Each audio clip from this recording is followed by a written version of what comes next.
Baik, Assalamualaikum warahmatullahi wabarakatuh. Selamat malam Bapak Ibu Waalaikumsalam. hebat berada. Ketemu lagi kita malam ini di Radar IGI ya. Luar biasa malam ini materinya dan narasumbernya juga. Kali ini bersama saya Siti Zakia dari SMK Negeri 2 Tebing Tinggi sebagai host mendampingi Bapak Rudi Novindra ya untuk menyampaikan nanti materi luar biasanya. Kita akan sharing dan diskusi bersama Bapak Rudi beberapa waktu ke depan. Baik, untuk sebelumnya saya akan bacakan dulu sekilas tentang Pak Rudi Novindra SPD MTPD ya.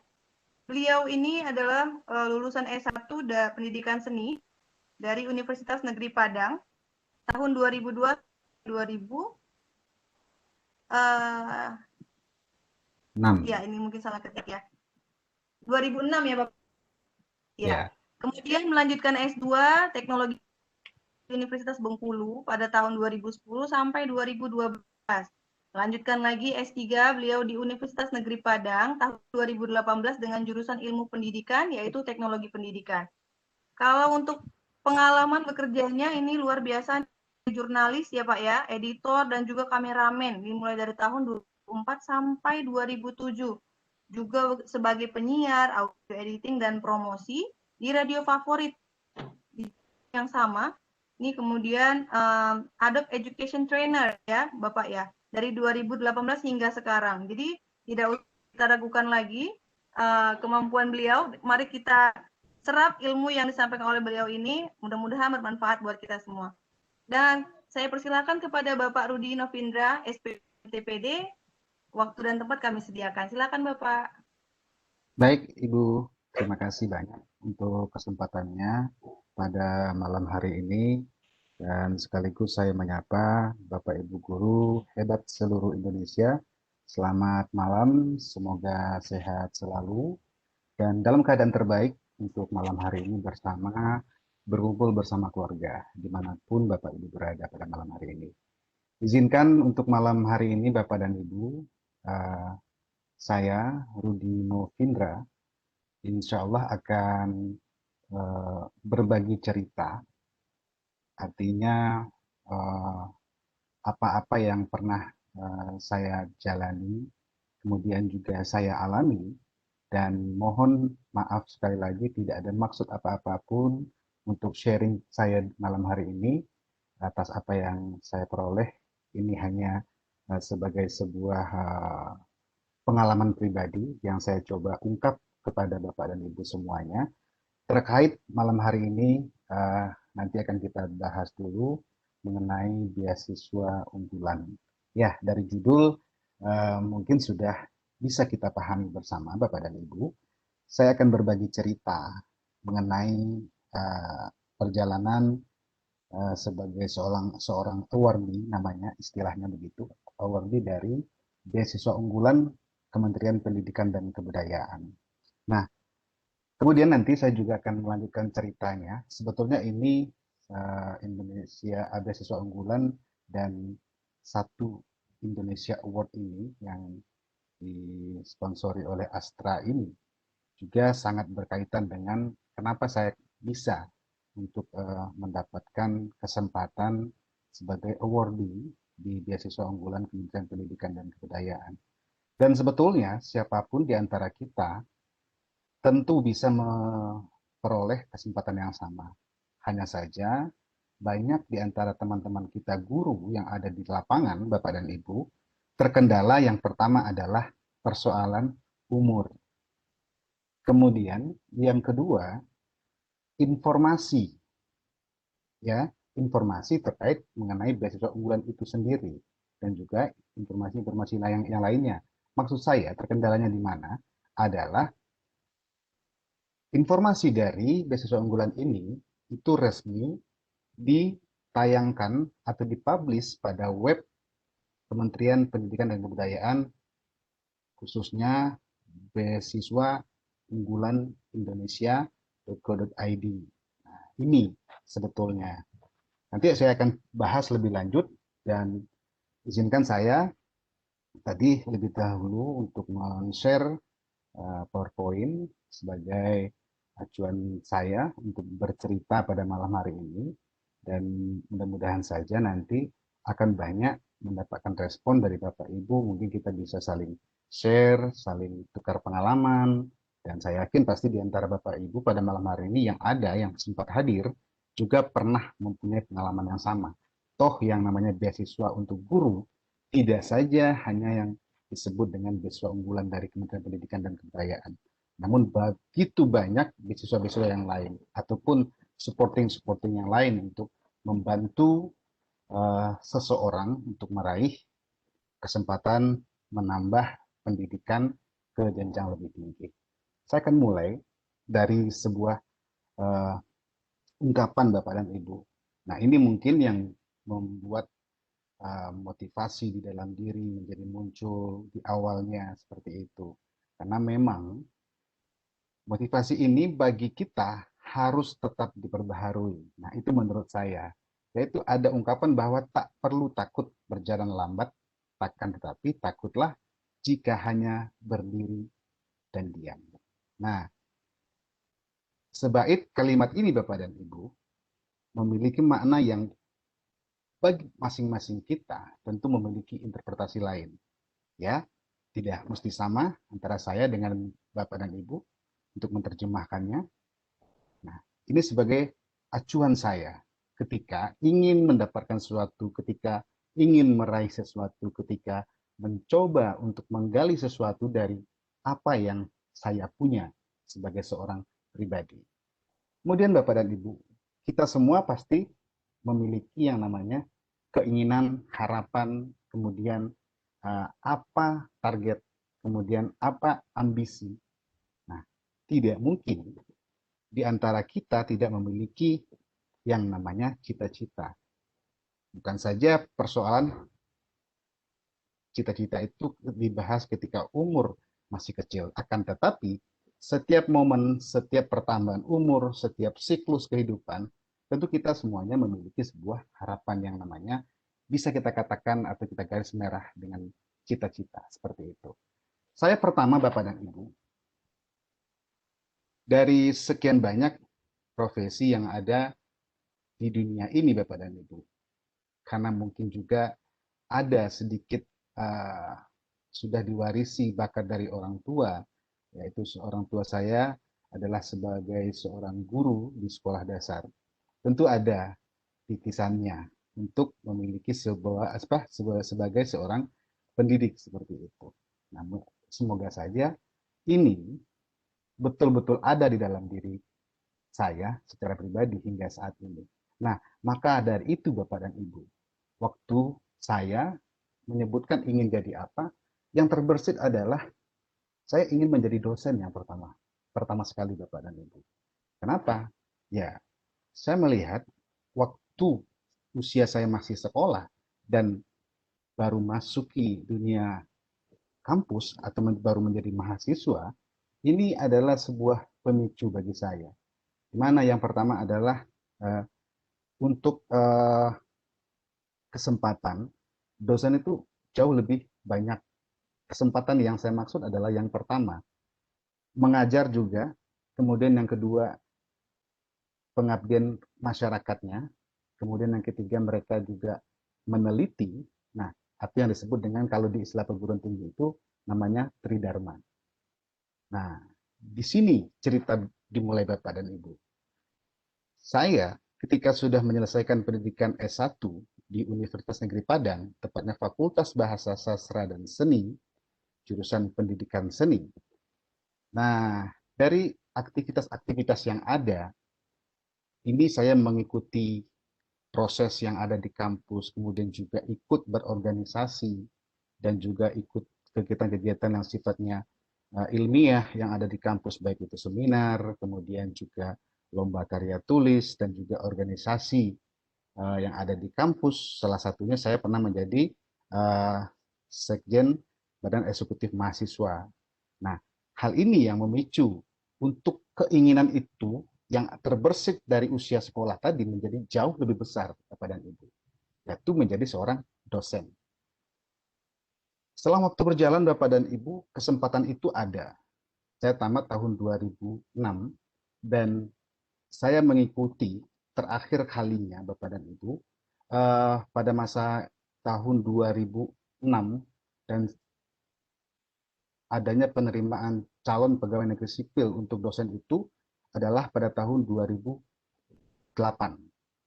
Pada pada tahun itu Bapak dan Ibu adalah kesempatan terakhir untuk seorang lulusan S1 bisa menjadi seorang dosen.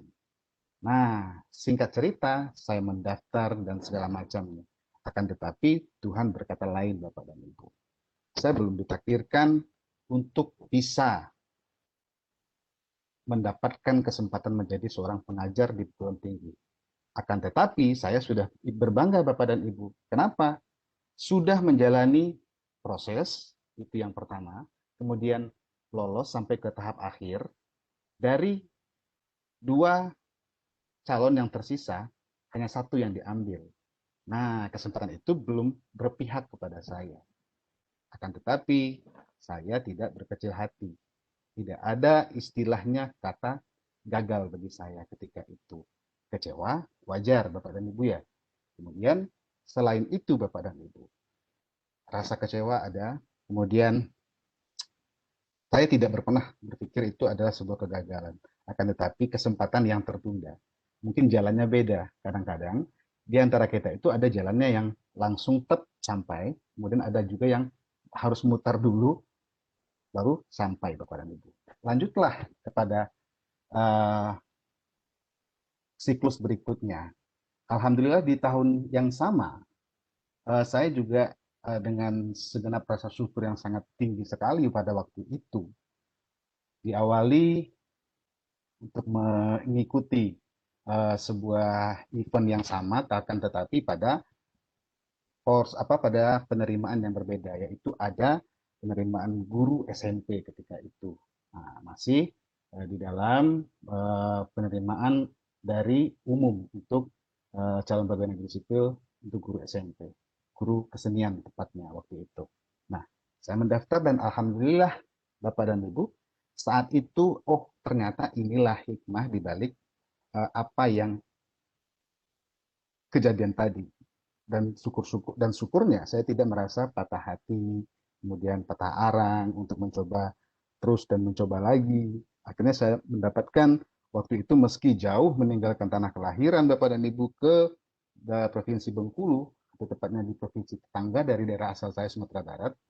Nah, saya alhamdulillah menduduki posisi sebagai guru sekolah menengah pertama pada waktu itu. Nah, waktu berlanjut Bapak dan Ibu, ini mungkin mirip cerita pengalaman pengalaman pribadi ya Bapak Ibu ya, tidak apa-apa karena ini startnya dari situ Bapak dan Ibu. Nah, lanjut waktu itu waktu berselang 1 tahun lebih, lebih kurang 1 tahun 7 bulan pada waktu itu. Nah, saya melanjutkan sekolah lagi Bapak dan Ibu. Kenapa? Saya masih punya mimpi dan juga amanat orang tua. Mungkin kalau ada kesempatan coba sekolah kalau ada kesempatan. Saya merasa pada waktu itu ada kesempatan untuk sekolah, saya coba sekolah lagi, dan pada saat saya sekolah bertemu dengan guru-guru SMK yang ada di satu kampus dengan saya dan juga termasuk kepala sekolah salah satu SMK di Kota Bengkulu waktu itu Bapak dan Ibu. Dan alhamdulillah karena memang kecenderungan saya dan hobi saya ada di bidang multimedia seperti itu, kecenderungan saya dan kesenangan saya mengotak-atik perangkat lunak, perangkat keras dan berkaitan dengan teknologi-teknologi dan senang sekali mengikuti perubahan-perubahan teknologi. Nah, akhirnya saya kepala sekolah yang satu kampus tadi berbicara dengan saya, mau tidak kalau misalnya kita pindah ke sekolah SMK gitu, kita nanti buat jurusan baru dan segala macamnya. Nah, berbekal pengalaman yang ada semasa kuliah dengan menamakan diri kuliah sebagai seorang penyiar dan juga sebagai seorang broadcaster waktu itu, nah itulah momen awal saya untuk memasuki dunia SMK dengan membuka dan sekaligus membidani jurusan uh, program program produksi penyiaran program televisi atau P3 TV waktu itu, dan atau istilah lainnya adalah broadcasting kalau di dalam struktur kurikulum yang ada di SMK. Dan selama pendidikan itu selesai Bapak dan Ibu, saya menamatkan tepat waktu dan juga bersama-sama dengan guru-guru SMK itu. Dan saya langsunglah memulai karir baru sebagai guru SMK dengan alih status pegawai negeri dari guru SMP ke guru SMK pada waktu itu. Dan sekaligus di SMK ini Bapak dan Ibu, saya sebetulnya banyak sekali belajar di SMK ini. Banyak hal Bapak dan Ibu yang bisa saya dapatkan di SMK ini. Mulai dari nol mungkin pengalaman dunia SMK, kemudian saya beralih ke menjadi seorang SMK, toh sebetulnya juga pendidikan atau seni musik itu pada awalnya karena saya juga PKL-nya atau PL praktek lapangannya waktu itu di SMK 7 kalau tidak salah waktu itu di jurusan musik seni musik uh, yang ada di Sumatera Barat. Nah, itu yang memotivasi saya, oh ternyata di SMK itu banyak event, kemudian banyak kegiatan yang bisa untuk upgrade diri, kemudian banyak kesempatan lain seperti itu. Nah, apa saja Bapak dan Ibu yang banyak sekali yang saya pelajari di selama berada di sekolah SMK, ya saya mengetahui bagaimana itu orang mempunyai bidang keahlian, kemudian juga program keahlian, kompetensi keahlian pada waktu itu yang sempat berganti dengan paket keahlian, kemudian bagaimana bengkel, kemudian bagaimana labor, kemudian bagaimana unit produksi, dan saya berkesempatan mengelola uh, di program keahlian broadcasting itu sendiri, Bapak dan Ibu, hampir selama 8 tahun, Alhamdulillah, sampai dari 2011 sampai dengan 2000, 2000 sampai 2018, Bapak dan Ibu. Nah, jadi dari keseluruhan yang saya sampaikan tadi, Bapak dan Ibu, SMK menjadi sebuah trigger bagi saya, sebuah proses yang panjang bagi saya untuk menimba lebih banyak lagi mengenai dunia pendidikan terutama, khususnya di bidang vokasi Bapak dan Ibu. Nah, kemudian saya juga di sana belajar mengenai administrasi, kemudian pernah diamanahkan sebagai ketua lembaga sertifikasi profesi waktu itu Bapak Ibu di SMK Negeri 3, dan dari situ mulai belajar dan menjadi asesor, kemudian juga banyak menjadi pembicara-pembicara terkait dengan bidang yang saya ampu tadi, yaitu bidang baru broadcasting. Kenapa Bapak dan Ibu sebetulnya? Kalau misalnya bicara mengenai linearitas dan segala macamnya, saya melewati proses uji pada waktu itu, alih status kepegawaian itu, sebetulnya di dalam dunia videografi dan juga audiovisual sendiri Bapak dan Ibu, saya pun pernah dibekali yang namanya sound design, kemudian bagaimana editing audio dan segala macamnya Bapak dan Ibu. Nah, itu yang menjadi bekal saya, dan memang saya memfokuskan untuk mengajar pada produktif saja setelah di SMK. Kenapa saya tidak lagi mengajar di mata pelajaran adaptif ataupun normatif Bapak dan Ibu, karena memang sudah alih status kemudian, dan juga saya merasa, oh di sini saya menemukan apa yang menjadi passion saya, apa yang menjadi kesenangan saya, dan berkaitan dengan apa yang melatar belakangi saya ketika pendidikan di S1 Bapak dan Ibu. Nah, ini yang menjadi bekal keseluruhannya. Saya kombinasikan dengan apa yang saya dapat di masa kuliah Bapak dan Ibu. Saya kuliah untuk pendidikan lanjutnya di S2 adalah di jurusan atau di program studi teknologi pendidikan. Spesifik orientasinya saya mengambil waktu itu adalah multimedia instructional Bapak dan Ibu. Nah, jadi saya banyak membaca, kemudian banyak mempelajari bagaimana untuk mendesain, merancang sebuah media yang bisa digunakan untuk pembelajaran seperti itu. Nah, berawal dari sana Bapak dan Ibu, dan juga saya kombinasikan, saya coba integrasikan ke dalam apa yang pernah saya dapatkan di S1, kemudian apa yang saya dapatkan selama di SMK, kemampuan-kemampuan praktik terkait dengan mata pelajaran. Nah, itu saya aplikasikan ke dalam proses pembelajaran selama di SMK Bapak dan Ibu. Dan alhamdulillah Bapak dan Ibu, dari sana saya banyak mengikuti kegiatan-kegiatan uh, kepelatihan, kemudian juga kegiatan-kegiatan lomba, inovasi-inovasi guru, dan kemudian ada juga namanya pengabdian yang saya anggap adalah ini sebagai sumbangsi saya kepada dunia pendidikan. Alhamdulillah di antaranya yang kegiatan-kegiatan yang pernah saya ikuti, mungkin Bapak dan Ibu yang ada di sini, Bapak Ibu guru senior, pasti tahu dengan yang namanya Inobel waktu itu, inovasi uh, guru inovasi pembelajaran seperti itu. Nah, dan ini sekitar tahun 2015 dan 14. Kemudian ada namanya Forum Ilmiah Guru. Nah, kemudian ada juga dulu sering sekali namanya Kuskurbuk itu mengadakan semacam event-event yang sifatnya ilmiah, penulisan karya ilmiah, pengajuan proposal seperti itu, atau hibah-hibah penelitian. Nah, saya sering sekali mengikuti hal-hal event-event seperti itu. Dan juga sebagai wujud pengabdian dari saya, bina sebuah sanggar belajar, tepatnya di sana ada pembelajaran seni, kemudian ada juga pembelajaran soft skill, kemudian ada juga hard skill seperti saya mengajarkan desain grafis kepada kawan-kawan yang ada di sanggar, kemudian juga pembelajaran seni, kemudian mengikuti event-event seni dan segala macamnya, kemudian juga mengelola bantuan-bantuan hibah-hibah yang sifatnya ke komunitas waktu itu, dan juga sosial kemasyarakatan seperti yang ada di lingkungan saya.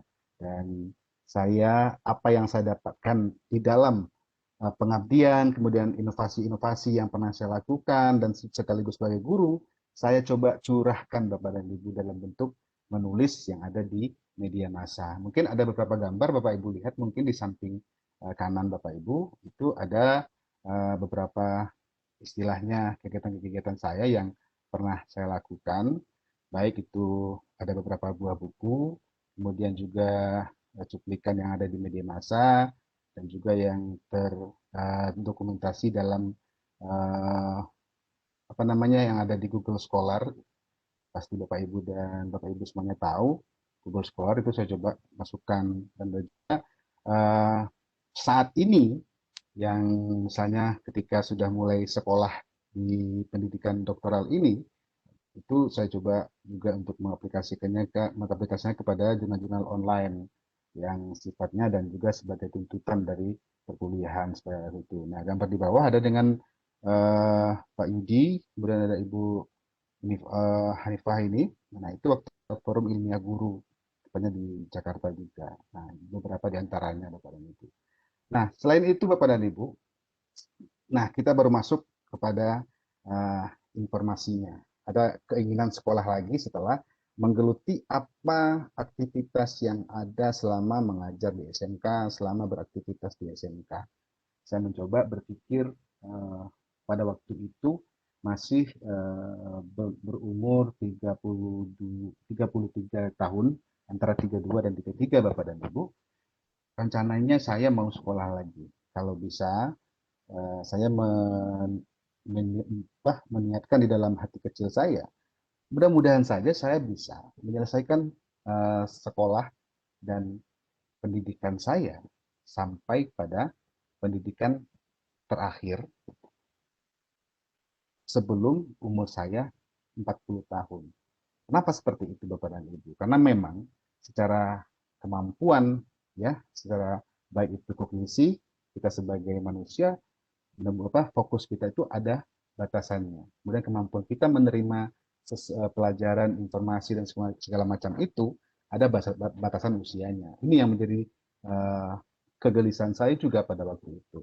Di samping juga banyak website-website dan juga informasi-informasi terkait penerimaan beasiswa pada waktu itu Bapak dan Ibu, saya melihatnya umurnya dibatasi. S1 ada umurnya, kemudian S2 itu 27, Masih ingat saya kala itu. Kemudian S3 itu adalah di 37 tahun mungkin. Nah, ada juga sebelumnya 34, ada juga yang membuat seperti itu. Nah, kebetulan saya coba mencari informasi, akses, browsing, googling, nah seperti itu Bapak Ibu terkait informasi beasiswa. Belum tahu saya pada waktu itu beasiswanya mau apa. Yang jelas, saya harus dapat dulu informasi terkait beasiswa. Karena mungkin kita sebagai guru agak kecil kesempatannya dibandingkan dengan eh, dosen yang ada di perguruan tinggi berbicara mengenai beasiswa. Nah, kalau di mereka ada dulu khusus namanya BUDI, beasiswa unggulan dosen Indonesia. Kalau kita guru tidak ada khusus untuk guru. Nah, kan tetapi untuk sampai di saat ini Bapak dan Ibu itu sudah ada sebetulnya untuk guru. Nah, nanti saya akan coba cerita lagi. Saya lanjutkan dulu yang ini, mencari informasi mengenai beasiswa. Beasiswa apa saja itu Bapak dan Ibu. Nah, sampailah pada awalnya saya mendapatkan informasi mengenai beasiswa LPDP waktu itu Bapak Ibu. Lembaga penyedia dana pendidikan. Itu di bawah Kementerian Keuangan. Waktu itu saya mengikuti proses seleksi dari LPDP ini yang cukup dan sangat ketat Bapak dan Ibu. Saya lihatkan dulu, kita kesini dulu Bapak dan Ibu. Oke, LPDP ini Bapak dan Ibu, diantaranya berproses atau memproses yang namanya ada kelengkapan administrasi. Nah, itu di tahap pertama. Ya, apa saja administrasinya? Yang pertama itu kalau LPDP waktu itu adalah membuat akun di website LPDP. Nah, nanti Bapak Ibu bisa cari sendiri itu. Nah, kemudian setelah membuat akun, di sana kita disuruh melengkapi banyak berkas Bapak dan Ibu untuk LPDP. Kemudian kita nanti akan ada namanya ketika lulus administrasi, ya, di antaranya administrasi itu yang mungkin agak sulit untuk didapatkan adalah yang pertama adanya LOE, Letter of Acceptance, atau surat tanda terima kalau bahasa kitanya, surat tanda terima di kampus tertentu. Kemudian ada yang kedua itu ada TOEFL yang ITP atau IELTS. Nah, ini syarat wajib Bapak dan Ibu. Nah, nanti kita akan melihat bedanya beasiswa unggulan dengan LPDP ini. Setelah itu, lolos di tahap 1 di LPDP Bapak Ibu, administrasi, kita akan wawancara. Nah, wawancara ini on the spot Bapak Ibu kalau ya LPDP. Ya, apa saja kegiatan kita selama wawancara LPDP? Sebelum wawancara itu ada namanya FGD, Focus Group Discussion. Kemudian ada writing on the spot dan ada seleksi kepemimpinan atau leadership Bapak dan Ibu. Nah, pada waktu itu ini saya mencoba kali pertama LPDP. Apakah saya lolos untuk seluruh tahapan ini Bapak dan Ibu? Alhamdulillah waktu itu belum Bapak Ibu. Kenapa? Saya salah mengambil keputusan. Kok saya tidak mengambil yang namanya letter of acceptance tadi? Kenapa? Padahal memang di dalam persyaratan itu sendiri itu memang dikatakan tidak harus wajib, ya, harus ada. Kenapa? Karena di sana ada pilihan. Mulai kuliah tahun kapan mau mulai kuliahnya. Saya lupa. Kalau LOE ini atau Letter of Acceptance tadi Bapak dan Ibu adalah sebuah salah satu penguat kita untuk penyedia atau penyelenggara beasiswa bisa meyakini kita kalau betul-betul mau kuliah. Artinya apa? Sudah ada komitmen, sudah ada keinginan, sudah ada kemauan, dan sudah tercatat sebagai calon mahasiswa di kampus tertentu. Nah, pada tahun itu sudah mengikuti proses wawancara langsung waktu itu di tahun 2000 2016 itu saya mengikutinya langsung di Sekolah Tinggi Administrasi Negara di STAN, waktu itu kebetulan lokasinya di Gorstan di Jakarta. Nah, 3 hari selama di situ dan saya kembali pulang ke Bengkulu, dan karena memang setelah saya tunggu-tunggu pengumuman LPDP ini, nah saya belum ada rezeki di situ Bapak dan Ibu. Karena itu tadi saya sudah tahu, sudah mikir bahwa oh saya salahnya di sini loh. Saya tidak menyiapkan LOE. Artinya sebagai penguat saya kalau memang mau kuliah. Meskipun itu apakah tahun tahun berjalan atau tahun berikutnya. Biasanya paling lama di LPDP itu tahun berikutnya. Berikut Bapak dan Ibu, saya akan cerita sedikit mengenai beasiswa unggulannya. Sedikit loncat ya Bapak Ibu.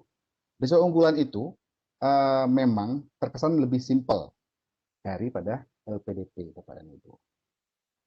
Untuk beasiswa unggulan, nah ini saya juga mengaksesnya melalui web browser Bapak Ibu. Beasiswa saya cari kemudian ketemu yang punya pemerintah Republik Indonesia melalui Kementerian Pendidikan dan Kebudayaan, namanya beasiswa unggulan yang dikelola oleh Biro Kerjasama. Ini mensyaratkan juga membuatkan akun, kemudian mengisi pada form-form yang disediakan, mulai dari data diri, data kependudukan, kemudian kurikulum vitae, kemudian juga TOEFL. Nah, ada yang paling penting Bapak dan Ibu. Bedanya LPDP dengan BU ini. Pada tahap administrasi yang ada di beasiswa unggulan ini Bapak dan Ibu, itu ada kolom atau form prestasi Bapak dan Ibu. Nah, di kolom prestasi ini Bapak dan Ibu, itu adalah salah satu pertimbangan terbesar. Nah, untuk seorang calon awardee beasiswa unggulan ternyata. Kenapa? Setelah saya baca-baca banyak referensi orang-orang yang pernah lolos di beasiswa unggulan ini, oh ternyata memang di prestasi ini. Apa saja misalnya kita pernah menulis buku, kemudian mengisi di banyak-banyak pelatihan, kemudian seminar, workshop, dan lainnya, atau juara daerah, juara provinsi, bahkan sampai ke juara nasional. Nah, itu memang kalau bagi saya secara pribadi, Bapak dan Ibu, wajib kita cantumkan sebanyak-banyaknya. Karena saya melihat dari beasiswa unggulan ini, toh itulah yang mereka cari. Kenapa? Oh, itulah kaitannya Bapak dan Ibu. Kenapa beasiswa unggulan ini ada kriterianya? Yang pertama adalah selain untuk karyawan atau pegawai kementerian sendiri, kemudian yang keduanya adalah ada namanya beasiswa masyarakat berprestasi. Nah, itulah space atau tempat yang bagi kita sebagai pegawai negeri sipil, sebagai seorang guru, kemudian sebagai masyarakat, sebagai seniman, atau aktivitas lainnya, bisa mendapat kesempatan mengikuti beasiswa unggulan ini, Bapak Ibu. Jadi, nama beasiswanya adalah beasiswa masyarakat berprestasi. Nanti saya share Bapak dan Ibu bukunya, ada nanti. Nah, itu ternyata Bapak dan Ibu. Dari namanya tadi, oh saya baru tahu, oh ini loh yang dinamakan beasiswa masyarakat berprestasi ini. Nah, pantas. Kenapa? Alasan saya tadi memasukkan banyak prestasi-prestasi apa saja yang pernah saya dapatkan. Bahkan itu sampai bentuknya menulis buku, menulis di media sosial. Nah, itu juga ada di situ disediakan semuanya.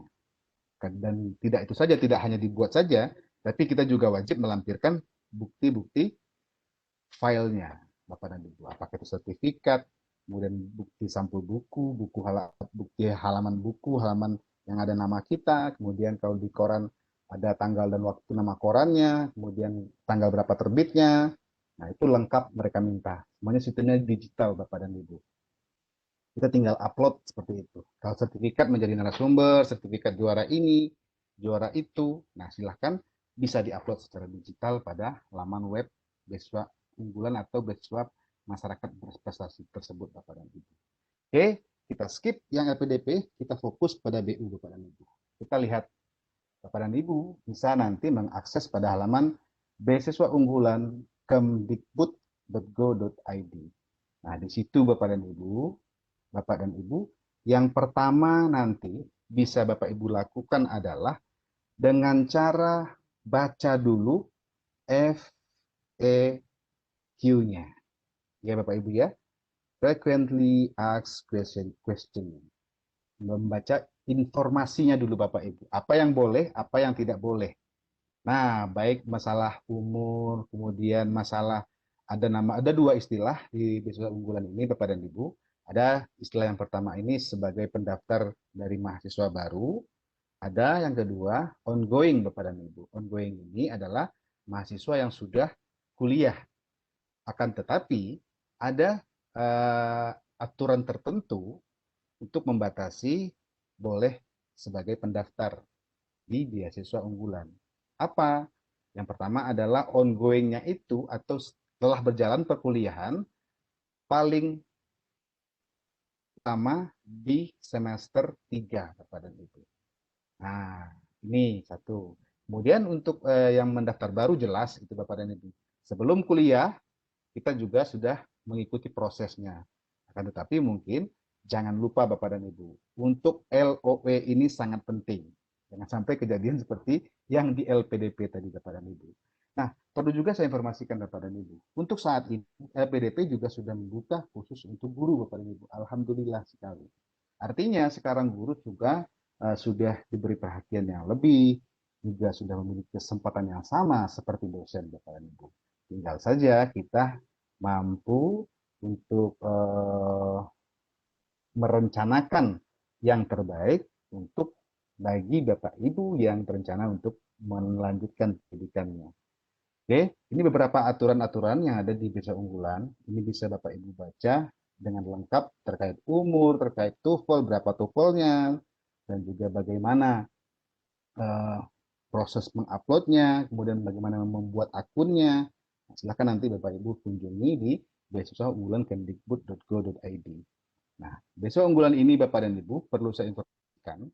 Di sini kan ada di sebelah kiri itu bukti kontrak saya dengan itu perjanjian bersama, dan di sini adalah dashboard apa namanya dashboard tempat kita melaporkan apa yang sudah kita lakukan selama di perkuliahan atau progres kita, Bapak dan Ibu. Masuk laporan perkembangan studi yang sedang saya jalani saat ini, Bapak Ibu. Kemudian juga laporan pertanggungjawaban dana, upload ijazah kalau sudah selesai, upload disertasi, skripsi, tesis, kemudian update data, mesti diupdate terusnya Bapak dan Ibu sampai saat ini, kemudian update prestasi. Tetap juga harus diupdate Bapak dan Ibu. Nah, jadi ini Bapak dan Ibu yang mengikuti malam hari ini bisa jadi informasi penting buat siswa Bapak Ibu yang melanjutkan ke S1, kemudian kepada anak-anak atau anggota keluarga yang ada di rumah. Toh kesempatannya tidak hanya buat level S3, tapi juga ada untuk S2, kemudian ada juga S1 Bapak dan Ibu. Dan beasiswa ini 1 tahun dibuka 2 kali Bapak dan Ibu. Nah, jadi untuk Bapak Ibu mungkin yang berminat sudah bisa segera memahami seluruh informasi yang ada di web tadi. Dan juga nanti bisa kita elaborasi lagi lebih jauh Bapak dan Ibu dari diskusi kita. Nah, kemudian ini ada kontrak saya Bapak dan Ibu sebagai bukti agar namanya cerita jangan sampai bercerita kosong ya Bapak Ibu ya. Tapi adalah cerita yang diikuti dengan apa namanya pengalaman real dan pengalaman yang pernah dilakukan seperti itu. Jadi mudah-mudahan ada nilai nanti untuk Bapak dan Ibu. Nah, ini Bapak dan Ibu untuk pelaporan ini dilaporkan setiap setelah habis masa semester berlanjut Bapak dan Ibu. Dan alhamdulillah beasiswa ini penuh Bapak dan Ibu untuk beasiswa unggulan, mulai dari uang kuliah, kemudian uang buku, kemudian uang saku, kemudian juga ada namanya uang perumahan seperti itu. Nah, jadi keseluruhannya untuk beasiswa unggulan ini perlu diketahui Bapak Ibu, diinformasikan untuk Bapak dan Ibu yang hadir pada malam hari ini. Ketiganya ini dibayarkan secara bertahap Bapak dan Ibu, ya, dengan aturan-aturan tertentu. Tentu saja yang pertama adalah aturannya secara garis besar saya sampaikan yang tertutup atau terlampir di dalam kontrak atau perjanjian kerjasama tersebut Bapak Ibu, nilai tidak boleh turun. Kalau ada turun, tentu ada pengurangan. Ya Bapak Ibu ya, ada konsekuensinya. Kemudian masa kuliah, nah tentu ada konsekuensinya. Alhamdulillah saya dapat dibiayai untuk pendidikan doktoral ini selama 6 semester atau selama 3 tahun penuh seperti itu. Alhamdulillah sekarang saya sudah berada di semester 6 dan juga sebagai informasi Bapak dan Ibu ya, bukan berarti untuk membanggakan. Mudah-mudahan saya bisa tepat waktu dan sudah menyelesaikan seminar proposal dan juga sebentar lagi mungkin akan bergerak kepada hasil sekaligus sidang tertutup dan mudah-mudahan akan segera menyelesaikannya tepat waktu sesuai dengan kontrak yang ada Bapak dan Ibu. Nah, ini yang menjadi banyak kekhawatiran sebagai pelamar beasiswa unggulan Bapak dan Ibu. Oh, kalau saya tidak sesuai waktu bagaimana? Nah, tentu saja kalau bagi saya pribadi dan Bapak Ibu, dari kementerian tentu tidak ada sanksi yang sesuai yang ada di kontrak itu Bapak dan Ibu. Akan tetapi bagi saya pribadi Bapak dan Ibu dengan adanya keterikatan ini Bapak dan Ibu sebagai motivasi bagi kita. Kenapa? Jumlah beasiswa itu akan uh, makin lama dan bertambah semester kita, itu akan menumpuk pembiayaan atau dana yang harus kita keluarkan. Dari mana tidak akan sesuai target kalau misalnya sudah yang dianggarkan oleh kementerian tadi yang kita dapat selama 3 tahun full itu. Kalau kita berlalai, tidak menyesuaikan, tidak berusaha untuk tepat waktu, Bapak Ibu, tentu ini akan menjadi persoalan sendiri nanti di ujung. Nah, seperti itu Bapak Ibu. Karena memang untuk pembayaran tahap terakhir itu adalah setelah semua laporan itu clear, setelah semua laporan selesai Bapak Ibu. Dan ada yang istimewa Bapak dan Ibu dari beasiswa unggulan ini.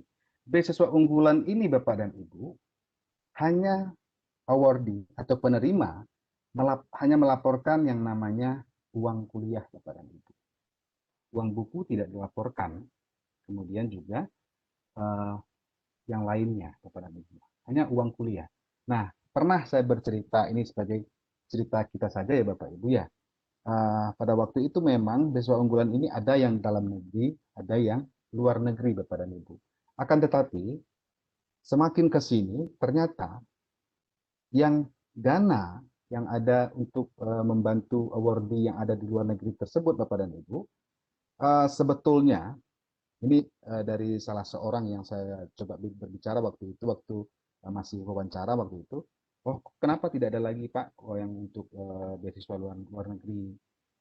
Ya, karena itu sifatnya sudah menjadi kebijakan dari atasan saya, katanya waktu itu. Kenapa? Satu orang yang dibiayai di luar negeri bisa membiayai beberapa orang yang ada di dalam negeri. Nah, ini mungkin ketika itu beasiswa unggulan ini menjadi sebuah primadona bagi mahasiswa S1, S2, S3, dan lintas profesi, Bapak dan Ibu. Kenapa? Jumlahnya semakin bertambah, kuotanya yang diterima itu sudah bertambah setiap tahun, kemudian juga jumlah yang diterima Bapak dan Ibu. Nah, ini juga sudah bertambah seperti itu. Nah, termasuk mungkin sedikit yang saya dapat Bapak dan Ibu yang saya ceritakan malam hari ini, dari keseluruhan yang saya terima itu sebetulnya sudah bisa mengcover pembiayaan kita selama kuliah Bapak dan Ibu. Hanya tergantung kepada kita masing-masing. Nah, akan tetapi beberapa tuntutan yang ada tadi Bapak Ibu, ini juga harus kita penuhi. Kita harus terus mengupdate prestasi kita Bapak dan Ibu.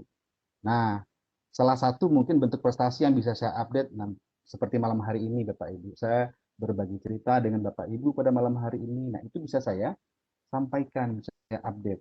Alhamdulillah, kalau di tahun 2020 lalu, nah jumlah update prestasi saya termasuk yang keseluruhannya adalah membantu memfasilitasi teman-teman untuk media pembelajaran dan segala macamnya lewat webinar, lewat seminar atau lewat tatap muka yang bisa di daerah tertentu. Alhamdulillah semuanya sudah saya update prestasi saya adalah sebanyak 13. Jadi rata-rata hampir tiap bulan itu ada kegiatan yang sifatnya memfasilitasi kawan-kawan atau sharing dengan kawan-kawan yang ada di seluruh Indonesia atau yang ada di daerah saya seperti itu. Oke, Bapak dan Ibu. Ini tadi sudah, kemudian ini sudah tadi Bapak dan Ibu. Nah, untuk rangkaian seleksi ini bisa Bapak Ibu cermati nanti pada website-website yang ada Bapak dan Ibu. Oke, untuk guru mungkin kita khusus guru itu akan ada di LPDP atau di beasiswa unggulan masyarakat dengan prestasi ya Pak Ibu. Itu ada space-nya untuk guru. Memang ada satu lagi mungkin mekanisme beasiswa yaitu sponsor. Akan tetapi sponsor itu kan sulit kita untuk mencarinya, terutama bagi kita yang ada di Indonesia karena belum terbiasa dengan pola-pola sponsor seperti itu Bapak dan Ibu, juga kecuali dengan dana-dana CSR yang ada dari perusahaan, dan itu biasanya hanya untuk siswa sekolah Bapak dan Ibu. Meskipun ada, tapi mungkin informasinya tidak cukup banyak dan tidak banyak peluang untuk itu. Oke. Nah, kemudian kita akan coba Bapak dan Ibu mendiskusikan mengenai satu award ini Bapak dan Ibu. Satu award ini adalah sebuah apa namanya? Sebuah apresiasi, program apresiasi dari Astra untuk anak bangsa. Baik itu bersifat individu maupun bersifat kelompok. Kenapa individu tersebut atau kelompok tersebut Bapak dan Ibu? Tentu saja yang memiliki kepeloporan dan idealisme untuk berbagi dengan sesama Bapak dan Ibu. Oke. Nah, itu Astra mencari siapa saja yang memiliki semangat berbagi yang sejalan dengan Astra. Nah, yang senantiasa memberikan manfaat untuk masyarakat luas. Apa saja bidangnya Bapak Ibu? Yang pertama itu ada kesehatan, kemudian ada pendidikan, ada lingkungan, ada wirausaha, ada teknologi Bapak dan Ibu. Nah, kebetulan saya selaku pribadi sebagai guru dan berkegiatan dengan lingkungan atau kawasan yang terkait dengan profesi saya pribadi, yakni sebagai seorang pendidik, saya ambillah pada waktu tahun 2018 ini Bapak Ibu ya, sebagai seorang mengambil pada bidang pendidikan waktu itu, yaitu adalah membina sanggar tadi Bapak dan Ibu. Membina sanggar, memberikan pendidikan, memberikan pelatihan secara free pada teman-teman yang ada di sanggar tersebut Bapak dan Ibu. Baik itu sebetulnya di sana kami berkumpul dari multidisiplin keilmuan Bapak dan Ibu. Yang coba kita mengumpulkan orang-orang muda, orang-orang yang mau diajak untuk bersama-sama berlatih, memberikan manfaat dari satu kegiatan ke kegiatan lain, kemudian dari satu orang ke orang lain seperti itu. Nah, adalah dalam bentuk pendidikan, bidang pendidikannya waktu itu adalah memberikan, menularkan apa secara soft skill dan juga hard skill pada kawan-kawan yang ada di sanggar kegiatan belajar itu Bapak dan Ibu. Ada sanggar kecil, kemudian pada saat itu kami hanya beberapa orang, kemudian mencoba saling bersinergi, mengajak siapa saja yang mau untuk bergabung dengan menawarkan beberapa bentuk-bentuk pelatihan, kemudian workshop-workshop kecil dengan keadaan yang apa adanya pada waktu itu, ya, karena memang tidak punya base camp, tidak punya tempat. Nah, kami waktu itu melakukan kegiatan tersebut atau berkegiatan pada waktu itu di fasilitas pemerintah waktu itu, berkumpul tiap sore di sebuah taman budaya waktu itu. Nah, itulah yang kami coba buat kegiatan di sana. Akhirnya saya mencoba mendaftarkan teman-teman mendaftarkan saya untuk kegiatan Satu Indonesia Award ini Bapak dan Ibu. Nah, akan tetapi Satu Indonesia Award ini adalah yang paling pertama. Ini siapa saja ya Bapak Ibu ya, boleh mengikuti terkait dengan bidang-bidang yang ada pada beberapa kegiatan yang bisa diberikan apresiasi seperti itu oleh Astra. Nah, dengan ketentuan seperti di bawah Bapak dan Ibu, boleh kelompok minimal 3 orang. Kegiatannya ini harus lagi-lagi harus orisinal Bapak dan Ibu.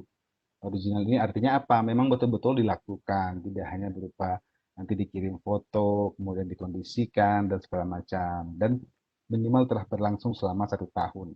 Karena ini nanti salah satu bentuk verifikasinya adalah verifikasi langsung, wawancara, ditelepon, dan juga ada visitasi kepada ibu.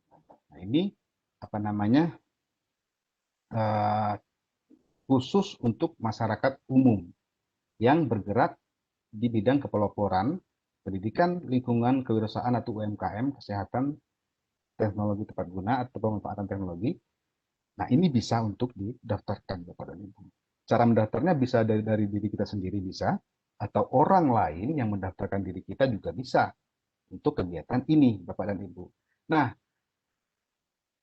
untuk di kegiatan Astra ini Bapak dan Ibu, yang pertama itu ada namanya formulirnya Bapak dan Ibu. Nanti bisa saya kirim ya Pak Ibu ya di kolom chat nanti, di kolom ya melalui kolom chat berupa file, baik nanti berupa buku Astranya, kemudian buku yang beasiswa unggulan tadi saya kirim di sana. Ada formulirnya. Nah, di sini kita disuruh terlebih dahulu pada formulir yang ada untuk seleksi apa? Untuk seleksi ini adalah mendeskripsikan seluruh kegiatan kita. Kita disuruh menulis apa yang dilakukan Bapak dan Ibu. Kemudian bagaimana kegiatan tersebut berjalan, apa idenya, kemudian bagaimana bentuk kegiatannya, kemudian siapa-siapa saja yang mengikuti, kemudian sudah berjalan berapa lama, kemudian apa saja yang dihasilkan Bapak dan Ibu.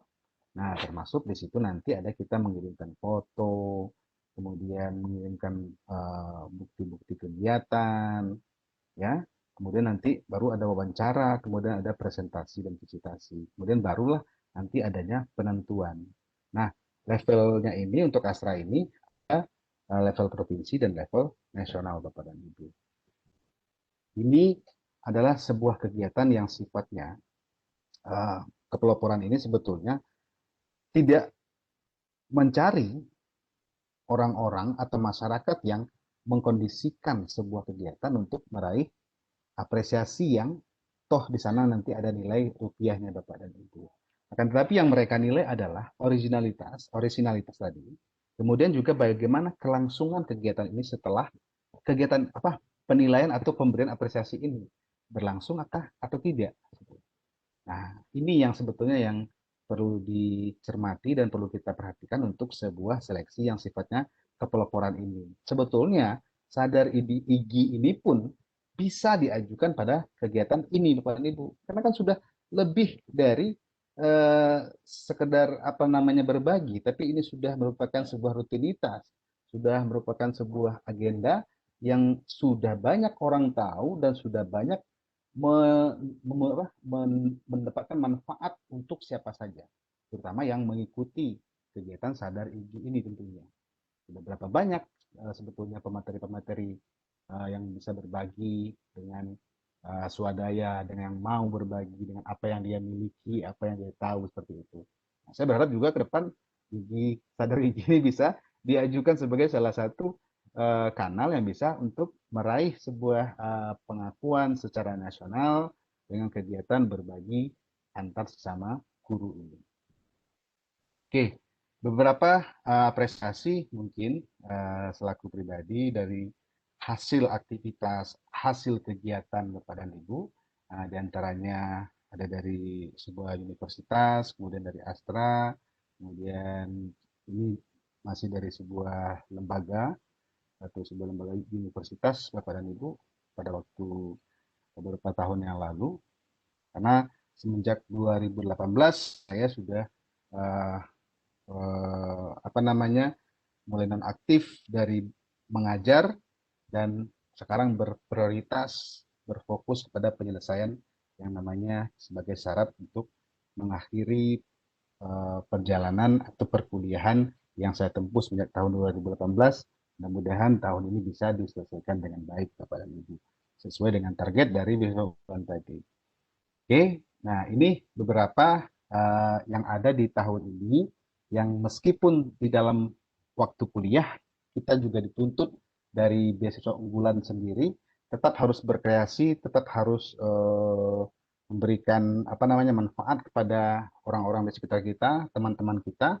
Di antaranya yang saya sampaikan tadi, Bapak dan Ibu, ini adalah kegiatan selama tahun 2020. Lalu ada 13 buah Bapak dan Ibu. Di antaranya ya selain kegiatan sadar, saya juga ada di mengisi kuliah umum, kemudian juga mengisi di beberapa kampus Bapak dan Ibu.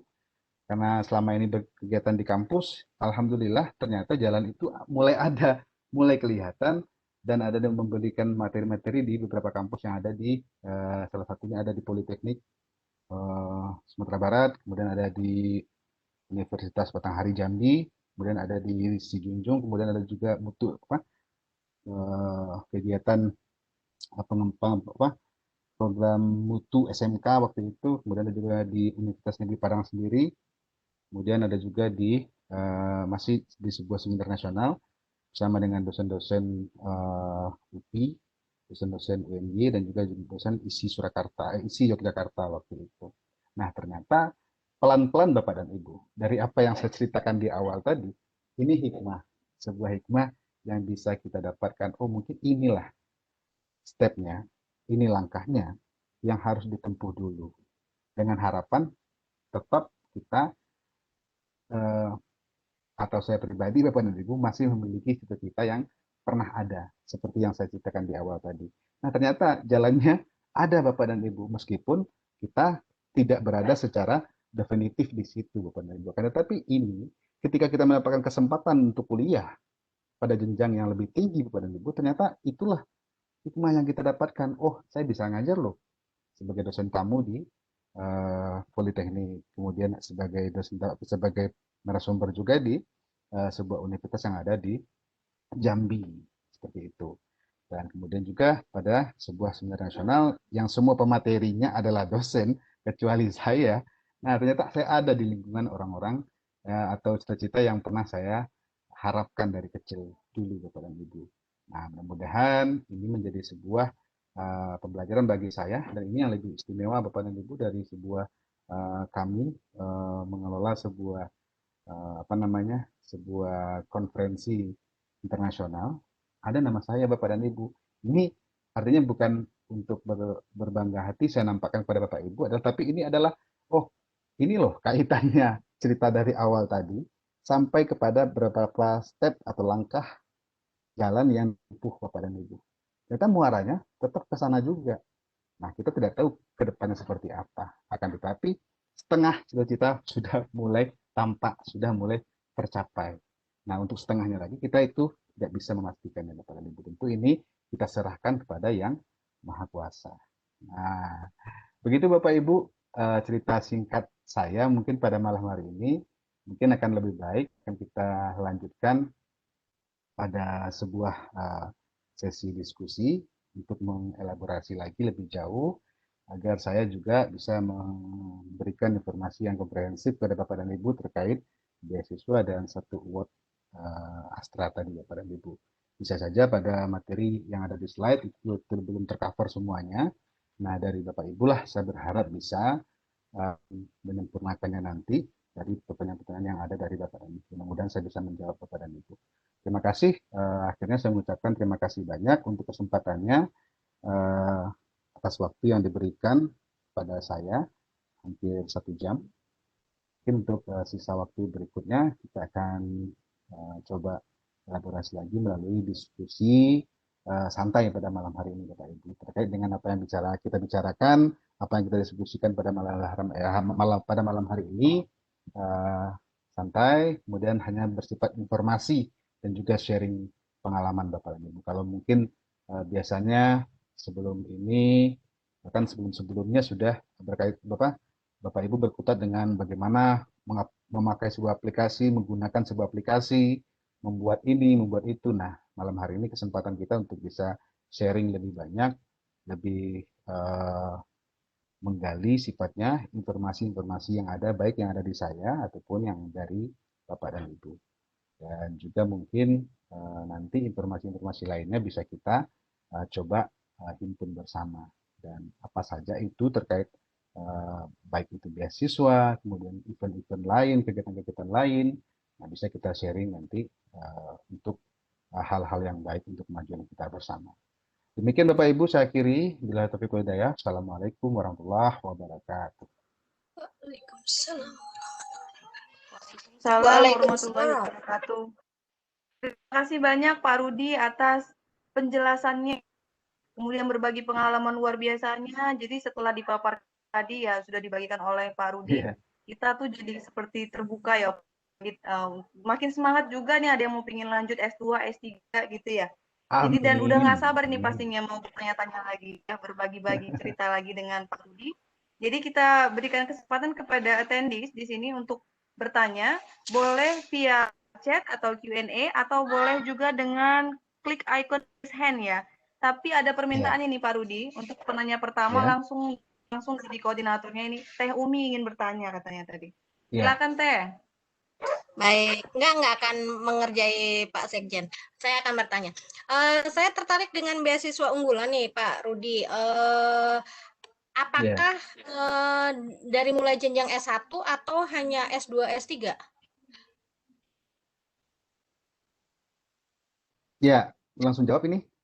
Iya, nanti terkait pertanyaan berikutnya. Maksudnya kalau dari Oh, jenjang S1, apa diterima kuliah dulu atau daftar dulu? Kebetulan kan anak saya oke. bakal kuliah tahun ini gitu. Lagi coba Hmm, hmm, masuk jalur seleksi rapot. Udah hmm. di-apply, tinggal finalisasi ya mudah-mudahan keterima. Kalau enggak kan berarti pakai jalur tes ya, tes mandiri Ya, gitu. Nah, betul. terus kan saya pengen juga coba-coba tertarik nih dengan Pak Rudi. Hmm. Siapa tahu bisa gitu. Apakah dimulai dari jenjang S1 atau S2, S3 atau gimana? Langsung saya jawab ini. Mohon maaf, Ibu Moderator. Iya. Oke, ini eh, untuk pertanyaan dari Bu Umi ini, untuk beasiswa unggulan ini sebetulnya, ini ada Bapak Ibu bukunya, nanti mungkin saya bagikan ya. Untuk S1, dimulai dari S1, Bapak Ibu, kemudian melalui seleksi nilai rapot, atau ada juga anak yang sudah mau, apa, sudah berkuliah di salah satu perguruan tinggi yang ada di Indonesia, Bapak Ibu, atau ongoing, seperti yang saya sampaikan tadi. Nah, dengan IPK tertentu, pasti kalau dia untuk yang sudah kuliah. Akan tetapi, untuk yang baru masuk, itu akan diambil dari rata-rata nilai rapot, Bapak dan Ibu. Oh, oke oke oke. Berarti bisa ya? Maksudnya belum terdaftar di Bisa, universitas manapun kita ya, coba coba daftar bisa ya? Oke, berarti nanti saya bisa. informasikan ke anakku. Nanti aku minta bukunya ya, Pak Rudi ya. Baik, nanti saya bagikan di kolom chat, Bapak Ibu. Oke, baik. Terima kasih Bunda Zakia. Terima kasih Pak Rudi atas informasinya. Baik Ya, Teh Umi. sama-sama, Bu. Jadi ini ada pertanyaan nih Pak dari kolom chatnya dari Ya, Ibu Kamria ya. Apakah guru PNS yang mendapat beasiswa unggulan wajib membuat surat tugas? Bagaimana jika faktanya guru bersangkutan tempat kuliahnya dekat dengan tempat kerja? Monggo Pak, oke. boleh langsung dijawab. Baik, terima kasih Ibu untuk pertanyaannya. Bisa saya jawab langsung mungkin untuk Bapak Ibu guru yang pegawai negeri sipil yang mungkin bisa berkuliah misalnya tidak jauh dari rumah seperti yang dipersyaratkan oleh pemerintah, bahwa untuk yang kuliah ada jarak tertentu, apakah itu kalau tidak salah itu 40 kilo atau 30 kilo dari tempat kita bekerja, itu boleh di eh, namanya izin kuliah. Seperti itu. Tidak, misalnya seperti saya mungkin lain beda provinsi kuliahnya. Akan tetapi saya adalah bukan izin, tapi tugas belajar seperti itu. Harus off dari kegiatan sehari-hari. Dan juga berikut apa-apa yang didapati dari pekerjaan kita itu semuanya off, Bapak dan Ibu. Nah, resiko seperti itu kalau tugas belajar. Sedangkan misalnya Ibu dekat dari rumah Ibu dan kampus yang Bapak Ibu tuju itu ada di dalam list beasiswa, itu boleh, Bu, boleh, sangat boleh. Justru mungkin itu yang lebih baik di apa lebih baik ibu kuliah di dekat rumah, dekat di daerah ibu di satu kota dan tidak mengganggu pekerjaan. Kenapa? Karena bisa izin kuliah Bapak dan Ibu. Mungkin sudah terjawab ya Ibu. Terima kasih. Terima kasih Pak Rudi. Jadi buat Ibu Ya, yang bertanya tadi, Bu siapa tadi? Bu Kamria. Jadi begitu ya Bu. Jadi harus jadinya keterangannya tugas belajar ya Pak Rudi ya. kalau yang tugas belajar itu untuk yang di luar provinsi Ibu. Ya, untuk Nah, yang luar kalau provinsi. izin belajar yang di dalam kota gitu. Baik. Karena pengalaman saya juga pernah kuliah dengan beasiswa Ya, tapi dari Kemdikbud, dan itu di luar ya, kota, jadi tugas belajar. Jadi kita memang ya, lepas dari semua tunjangan yang diberikan sebelumnya betul, betul. selama 2 tahun Ya. berturut-turut. Tapi nggak usah kecewa, tentang karena mudah-mudahan rezekinya dari tempat yang lain lebih banyak lagi. Nah, itu dia yang penting. Ya, baik. Ini berikutnya ada dari Ibu Suharni. Apakah beasiswa ini selalu tersedia setiap tahun dan apakah berlaku juga untuk guru di Kementerian Agama, Pak? Monggo, Pak. Nah, Boleh Pak dijawab. baik, terima kasih Bu Zakia. Ya, Bu Siti ya. Untuk beasiswa ini tersedia untuk seluruh guru yang ada di Indonesia. Karena mungkin nanti penting lah saya sampaikan ini buku ini. Siapa saja yang diterima untuk beasiswa ini Bapak dan Ibu. Dan ini boleh diikuti untuk guru yang ada di Kementerian Agama. Boleh. Boleh Bu, boleh. Sangat boleh. Karena ini untuk nama beasiswanya itu adalah mahasiswa masyarakat berprestasi ya. Jadi untuk pegawai negeri sipil ya, kemudian seniman, kemudian olahragawan, kemudian mahasiswa yang ada di yang sedang berkuliah atau sedang melakukan perkuliahan dengan syarat ya tadi pada semester tertentu atau yang istilahnya ongoing tadi. Nah, boleh Ibu meskipun dari Kementerian Agama boleh mengikuti ini. Toh juga mungkin di Kementerian Agama sendiri Bapak Ibu ya, saya juga kurang tahu itu pasti juga ada beasiswa tersendiri dari lembaga terkait. Ya, jawabannya boleh Bu, boleh. Itu mungkin Bu Siti. Ya, terima kasih, Pak. Mungkin boleh biar lebih akrab, boleh panggil saya Bu Zakia aja, Pak. Baik. Oh Bu Zakia, boleh Iya. siap. Nah, ini ada lagi pertanyaan, Pak, dari Bu Risma Riansi, tapi pertanyaannya di bawahnya seperti jawaban, saya juga agak bingung nih bacanya. Kadang ada tanda tanya. Ya. Kalau kita tidak dapat surat izin gimana, Pak? Boleh kuliah S2 tapi cuti di luar tanggungan negara. Nah, gitu. Jadi kalau nggak dapat surat Gimana? izin bagaimana, Pak? Katanya gitu. Oh gitu. Tidak dapat surat izin. Bolehkah kuliah S2 tapi cuti di luar tanggungan negara? Itu bagaimana, Pak? Ya begini Ibu, mungkin namanya kita sebagai ASN atau PNS ini Bapak dan Ibu, apa saja yang kita lakukan tentu berdasarkan aturan yang ada Bapak Ibu. Ya, untuk berkuliah, tentu yang pertama ada dua opsi yang diperbolehkan. Yang pertama itu ada namanya izin belajar dengan jarak tertentu, dengan mengukur jarak tertentu dan tidak mengganggu tugas pokok, kan seperti itu. Kemudian yang kedua adalah namanya tugas belajar. Tugas belajar ini kita diizinkan untuk meninggalkan tugas pokok, akan tetapi di sisi lain kita akan tidak diberikan hak berupa misalnya tunjangan fungsional, kemudian juga sertifikasi kalau guru. Nah, itu tidak diberikan Bapak Ibu. Kita hanya diberikan gaji pokok seperti itu. Nah, tentu saja dua hal ini yang menjadi patokan kita. Kalau misalnya tidak ada izin, kemudian kita hanya nekat saja untuk kuliah, apalagi itu di luar daerah, tentu kehadiran kita akan dipertanyakan. Tentu akan menjadi sebuah masalah jadinya, bukan lagi bukan lagi menjadi sebuah rencana yang diizinkan oleh negara dari apa yang kita lakukan Bapak dan Ibu. Kenapa? Karena untuk proses cuti di luar tanggungan negara itu sendiri kan juga ada prosesnya. Tidak mungkin misalnya kita tidak dapat izin kuliah urus hal tersebut. Nah, kan juga ada ketentuan uh, yang harus dilalui Bapak dan Ibu, yang harus dilewati dari untuk salah satu opsi yang kita ambil. Apakah itu namanya tugas belajar, izin belajar. Yang jelas kalau namanya kuliah Bapak Ibu yang hanya ada adalah namanya izin dan tugas belajar. Kalau cuti di luar tanggungan negara mungkin ada sakit, kemudian sakit yang menahun, kemudian sakit keras seperti itu. Nah, itu yang saya tahu Bapak dan Ibu. Itu jawabannya Bu Zaki ya? Ya, baik, terima kasih Bapak. Sebaiknya memang harus diurus surat izinnya, jadi enak juga kuliahnya. Tidak ada beban begitu ya. Kemudian Bunda, nih Pak, ada Bunda, pertanyaan. Bunda Jaki ya, Dek. Itu ada Pak Didin mau bertanya langsung, pengawas dari Depak ada di panelis. Baik, Pak Didin, silakan Pak Didin. Boleh langsung Pak. Terima kasih, mohon izin. Silakan Ustadz. Silakan Pak, silakan. Kalau misalnya untuk program S3, ada nggak Pak untuk ini, program ini? Kalau ada, mohon informasinya. Terima kasih Pak. Oke Pak. Baik, terima kasih Pak. Pak siapa tadi ya? Pak Didin. Pak Didin, Ustadz Didin. Ya, terima kasih. Terima kasih Pak Ustadz untuk program S3 Pak Ustadz.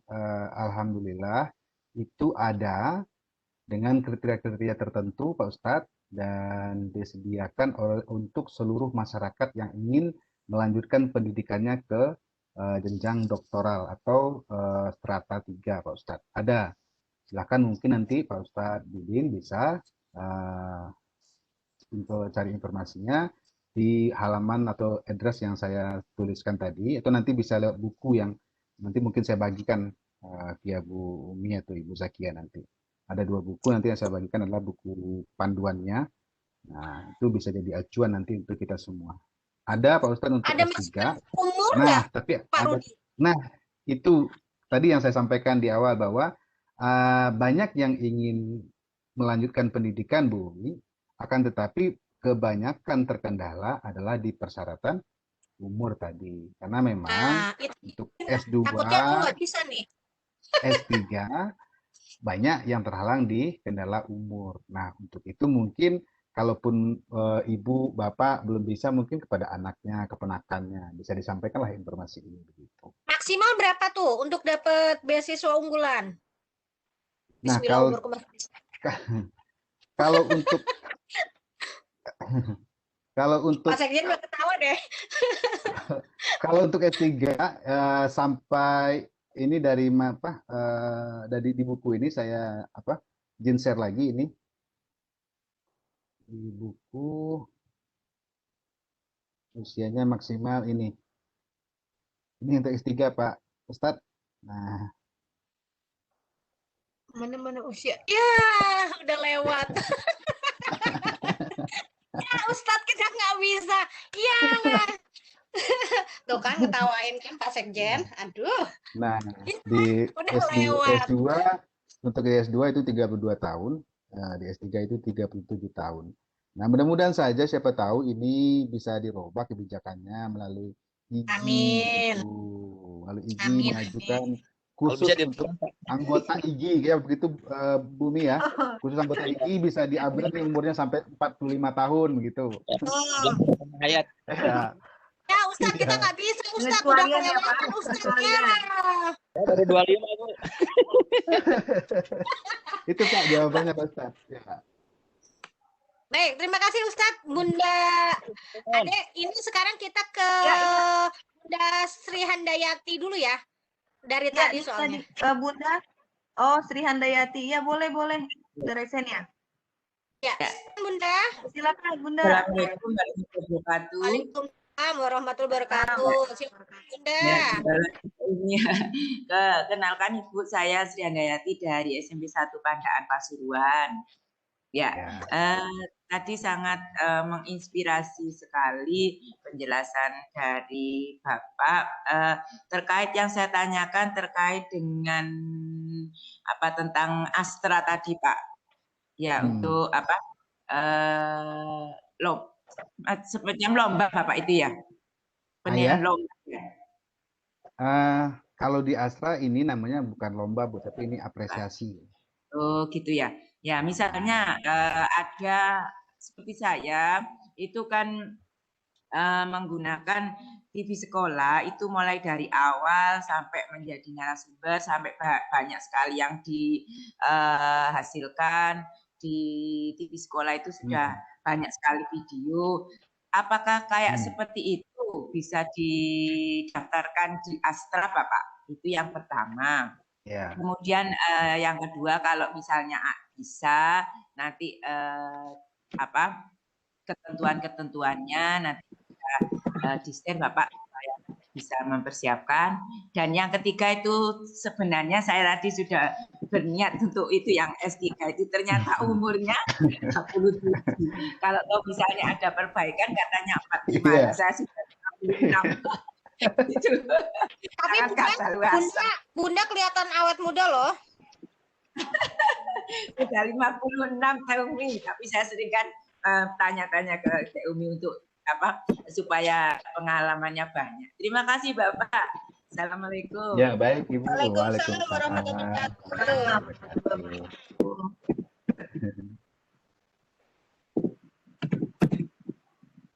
Dijawab langsung Bu Ya. Moderator? Ya, Boleh. Oke. Langsung, Baik, Pak. terima kasih. Baik, terima kasih. Untuk Ibu yang ada di Pasuruan tadi, itu untuk TV sekolah yang sudah Ibu lakukan dan sudah banyak menghasilkan video-video yang mungkin digunakan untuk proses pembelajaran. Nah, itu sebetulnya bisa, Bu. Bisa dimasukkan atau didaftarkan kepada salah satu untuk salah satu nomine lah, saya bilang, untuk program Astra 1 Umur ini. Nah, semoga saja TV sekolah ini, Bapak dan Ibu, bisa, apakah itu berbasis web, apakah itu berbasis IPTV, dan lain-lain sebagainya, ini adalah hasil kreasi, ya, atau kreatornya adalah orang-orang yang ada di sekitar Ibu, apakah itu gurunya, apakah itu siswanya. Nah, itu sangat bisa sekali, Bu, untuk didaftarkan seperti itu sebagai salah satu calon penerima anugerah Astra. Apakah itu nanti dari hasil seleksi jatuhnya sebagai dapat di tingkat provinsi atau nasional, nah itu kan tergantung pihak Astra nanti, begitu Bapak dan Ibu. Nah, silakan saja Bapak Ibu, itu tiap tahun untuk Astra ini dibuka, ya. Nanti mungkin bisa dicek di web 1indonesia.com seperti itu, Bu. Nah, di situ akan ada semua cara-cara bagaimana mendaftarkannya, kemudian kualifikasinya apa saja, kriterianya apa saja, bisa didaftarkan, Bu, untuk sekolah Ibu yang mungkin sudah memiliki TV sekolah kepada Ibu. Nah, itu menurut saya sangat bisa sekali didaftarkan, apalagi itu di bidang pendidikan sangat cocok, seperti yang saya sampaikan di awal tadi. Nah, kemudian untuk beasiswa unggulan ini memang Ibu itu ada batasan umurnya. Nah, makanya tadi saya kita berharap semua bahwa ini bisa diadakanlah semacam negosiasi seperti itu dengan kementerian dari IGI nanti, atau sama-sama kita ke kementerian, bisa diadakan revisi atau khusus untuk anggota IGI seperti apa gitu regulasinya gitu. Nah, ini mudah-mudahan kita berharap tentu banyak yang ingin mendapatkan kesempatan untuk sekolah ini. Kenapa? Karena memang itu sangat penting. Karena memang menurut informasi yang pernah saya baca bahwa di dalam waktu dekat itu akan ada batasan leveling pendidikan baik itu di perguruan, terutama di perguruan tinggi mungkin. Dan juga kita sebagai misalnya pegawai negeri sipil ataupun siapa saja tentu berhak untuk istilahnya mengembangkan karirnya dan juga untuk mendapatkan pendidikan yang lebih tinggi atau pada jenjang yang lebih tinggi seperti itu. Nah, itu mungkin jawaban saya, Ibu. Ya, terima kasih Bapak. Ya. Baik, terima kasih Pak Rudi. Ini kalau boleh saya yang bertanya boleh ya Pak? Silakan Bu Zakia. Ya, ini tertarik ini. Kalau boleh dapat kesempatan bisa lanjut S3, Alhamdulillah. Amin. Nah, untuk beasiswa S3 sendiri Pak, kalau tadi saya lihat penjelasan Bapak, kalau memang LPDP memang lebih ribet sepertinya daripada beasiswa unggulan ini ya Pak. Tapi apakah sama memang harus tetap menggunakan LOE, Letter of Allowance-nya dari kampus yang dituju, dari profesornya yang dituju, dan juga bagaimana persyaratan TOEFL-nya Pak, karena memang terkadang kendalanya juga di TOEFL ini kan gitu. Ada yang ingin lanjut tapi TOEFL-nya terkendala, itu bagaimana Pak? Baik, terima kasih Bu Zakia atas pertanyaannya. Untuk pertanyaan Ibu Zakia ini langsung saya jawab.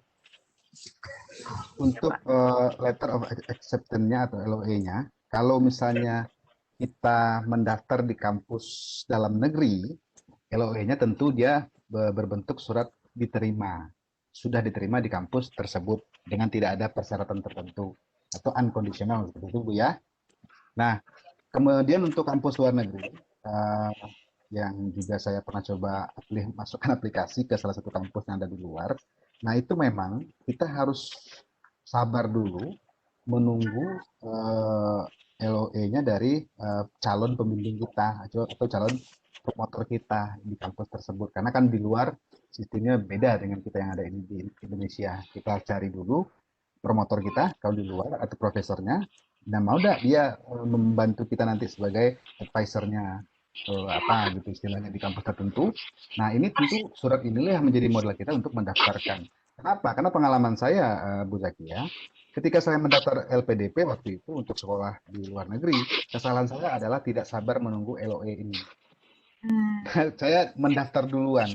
Nah, 1 bulan saya sudah mendaftar, barulah saya dapat email dari calon pembimbing saya waktu itu. Nah, akan tetapi waktu terus berjalan, saya tidak mungkin lagi berpikir untuk keluar karena tadi memikirkan umur juga dan kesempatan yang ada. Tentu ini tidak mau saya sia-siakan berkesempatan yang kedua ini di besok unggulan ini begitu. Nah, itu mungkin pertimbangan saya Bu Zakia. Kemudian untuk TOEFL tentu berbeda dengan kalau untuk TOEFL S3 itu adalah berada pada 500 minimalnya. TOEFL-nya berbentuk ITP 500, kemudian IELTS-nya adalah 6,0 seperti itu. Nah, itu untuk beasiswa unggulan Bapak dan Ibu. Itu Bu Zakia. Iya baik Pak. Jadi kalau untuk TOEFL, tapi tidak harus kedua-duanya ya Pak ya? Boleh antara TOEFL salah satu. atau IELTS begitu ya? Ya, boleh ya, boleh. Nanti Nah, kan untuk kita kalau sekolah di luar tentu lebih lebih tinggi ya Pak ya? lebih maksudnya lebih banyak orang memakai IELTS dibanding TOEFL seperti itu. Apalagi yang sekolah misalnya di Inggris dan Eropa seperti itu. Baik, terima kasih banyak Pak Rudi. Ini ada pertanyaan, tapi ini pertanyaannya hampir sama dengan pertanyaan. Ini siapa tadi ini ya? Bu Heliani dan Bu Anik Suryani pertanyaannya hampir sama. Jadi ini posisinya sudah kuliah, mahasiswa yang sedang kuliah, bagaimana pendaftarannya. Tapi tadi Pak Rudi sudah menjelaskan nanti akan dibagikan buku panduannya ya Pak ya. Jadi untuk langkah pendaftarannya bisa dilihat di buku panduannya begitu ya Pak ya. Iya. Baik. Boleh, nggak apa-apa. Untuk dijelaskan juga boleh Pak. Ya, untuk mahasiswa yang sedang kuliah, itu tadi juga sudah saya sampaikan, bisa mendaftar, akan tetapi ada batasan semesternya. Maksimal adalah semester 3 berjalan. Artinya bisa mendaftar di saat semester 21 berjalan, kalau pembukaan beasiswanya pas di semester 1, atau di pas waktu semester 2 berjalan, atau di semester 3 berjalan, seperti itu. Nah, lebih dari semester 4 ke atas, artinya itu tidak bisa lagi untuk mendaftar sebagai calon penerima beasiswa dari jalur dengan cara dengan skema ongoing seperti itu. Itu Bu Zakia. Iya, baik Pak. Terima kasih. Ibu Siti Zuhra ini masih ada waktu kan ya Teh ya? Oh, Teh Umi masih. Baik, kita lanjut. 20 menit. Oh, kita lanjut nih dari Bu Siti Zuhra ini. Nggak apa-apa katanya. Baik, dari Bu Siti Zuhra ini nih Pak Rudi, apa syaratnya jika ingin lanjut S3 Pak? Tapi tadi sudah disampaikan sih sebenarnya. Nanti boleh dibaca lagi di panduannya. Kemudian apa semua prodi bisa ikut seleksi? Adakah yang kampusnya di wilayah Sulsel gitu Pak? Oh begitu. Baik Ibu, ya untuk pertanyaannya tadi, untuk beasiswa unggulan ini Bapak dan Ibu, memang ada beberapa bidang pendidikan yang akan ditempuh itu memang ada yang diprioritaskan.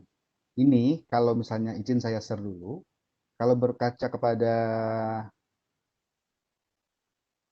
panduan ini Bapak dan Ibu ya, ini mungkin memang bukan yang terbaru ya, tapi nanti bisa Bapak Ibu download lah di website yang saya berikan tadi.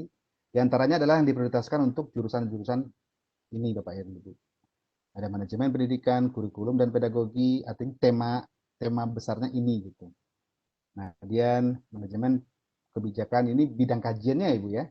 Perfilman, seni pertunjukan, kebudayaan, perpustakaan, arkeologi, teknologi informasi, kebijakan publik, pariwisata, industri kreatif, dan teknologi pangan. Nah, ini yang bisa diprioritaskan untuk calon pendaftar. Kemudian kampusnya Ibu, ketika Ibu nanti sudah membuat akun pada beasiswa pada website beasiswaunggulan.go.id, itu akan ada di situ list kampus-kampus yang ada yang bisa diterima atau yang ada bekerjasama dengan beasiswa unggulan. Nah, di antaranya salah satu kampusnya adalah mungkin yang bisa saya sampaikan Bapak Ibu adalah yang terakreditasi A seperti itu.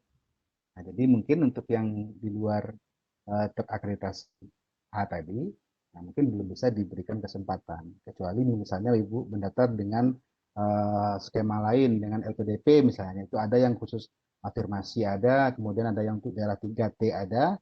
Nah, itu lebih komprehensif lagi kampus-kampus yang apa namanya lebih banyak lagi gitu jenis kampus yang apa kampus-kampus yang bisa dijangkau seperti itu dengan syarat-syarat tertentu. Jadi sekarang ini sudah banyak sebetulnya kesempatan-kesempatan untuk Bapak Ibu guru. Nah, yang ingin melanjutkan pendidikannya dengan kekhususan-kekhususan tergantung apa namanya prioritas-prioritas yang diberikan oleh pemerintah. Itu 3T ada, kemudian misalnya khusus untuk disertasi saja ada, beasiswa penelitian apa bantuan penelitian juga ada di LPDP itu. Nah, asalkan untuk beasiswa ya Bapak Ibu perlu saya sampaikan. Misalnya saya saat ini sudah menerima beasiswa unggulan, akan tetapi saya belum ada item yang diterima di unggulan ini bantuan misalnya bantuan penelitian. Itu misalnya ada beasiswa lain membuka untuk item tersebut, nah kita diperbolehkan mendaftar asalkan dengan item yang sama. Nah, itu memang tidak boleh untuk kita menerima bantuan tersebut, bantuan yang sama gitu. Tapi kalau dia berbeda jenis bantuannya, nah itu insya Allah bisa. Gitu Bu Zakia. Baik, terima kasih banyak Bapak penjelasannya ini sudah cukup jelas ya. Nanti kalau ingin lebih jelas lagi mungkin kita bisa baca-baca panduannya, mungkin juga boleh tanya-tanya ke Pak Ya, Rudi lagi ya mungkin ya Pak di balik layar ya Pak. boleh, boleh. Kalau tidak mengganggu. Ini selanjutnya ada pertanyaan dari Pak Dadan Subardan. Apakah beasiswa ini bisa juga untuk guru non ASN? Ya, Apakah boleh Pak non ASN mendaftar? sangat boleh. Namanya saja tadi mahasiswa masyarakat berprestasi untuk siapa saja. Jadi maupun guru Baik. Dan PNS, jelas non Pak, boleh PNS daftar boleh, Pak. boleh. Lanjut Ya. Pak. Lanjut S3.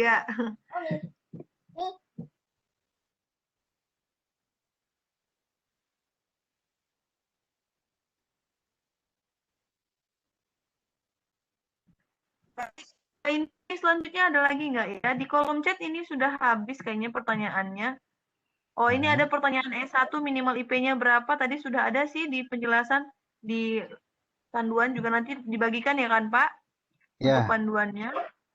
nanti nggak Pertanyaan apa-apa. dari Bu pertanyaan Infonya dari Bu Deni Mulyawati. Tapi ya. ini kayaknya coba kita baca dulu pertanyaannya. Mohon maaf Pak, untuk universitasnya ditunjuk oleh Astra atau bisa memilih sendiri? Ini sepertinya salah ini ya Pak ya, salah Ya, beda sasaran itu. ini. Mungkin Ya, yang dimaksud ini yang beasiswa tadi, pertanyaannya ya universitasnya betul. ditunjuk atau kita bisa milih sendiri. Kalau Astra tidak ada memilih universitas sih. Boleh Pak, boleh jadi Pak. Iya, baik Ibu, terima kasih pertanyaannya. Nah, yang saya sampaikan terkait beasiswa itu memang sebetulnya eh, tidak ada berkaitan sama sekali dengan Astra. Astra adalah bentuk lain dari aktivitas saya yang dinilai mungkin bermanfaat untuk orang banyak. Kemudian diberikan apresiasi oleh Astra. Akan tetapi untuk beasiswa unggulan ini adalah sebuah hasil usaha untuk keinginan melanjutkan pendidikan dan alhamdulillah difasilitasi pemerintah melalui proses-proses tertentu. Seperti itu mungkin jawaban saya. Nah, Itu tadi ya Bu, Pak Rudi. Ini selanjutnya sudah habis di kolom chat. Bapak Ibu masih boleh nih bertanya nih. Mumpung Pak Rudinya masih di sini, yang ingin bertanya lagi mengenai keunggulan atau Astra, boleh ditanyakan langsung di kolom chat atau Q&A atau boleh raise hand langsung Bapak Ibu. Berarti tahun depan Pak Rudi daftarkan Sadar Igi ya, supaya dapat Astra 1 award. Amin. Mantap itu Bu Kalau kita Ani. daftarin Ya, sendiri kalau kesannya narsis, tapi kan kalau Pak Rudi Enggak. yang mendaftarkan kesannya kan ini ya, maksudnya oh iya ini ada satu kegiatan yang bagus gitu kan, Ya, lebih itu betul. ya. Iya. Saya tunggu Pak Kasih Rudi rekomendasi. mendaftarkan kegiatan Sadar Ya. Igi ya dari rekomendasi Pak Rudi. Insya Allah. Baik Bunda, kalau udah nggak ada kita closing statement saja. Oke, baik. Ini nggak ada Ibu, sepertinya ada. Kita tutup aja dengan closing statement Pak Rudi. Silakan Pak.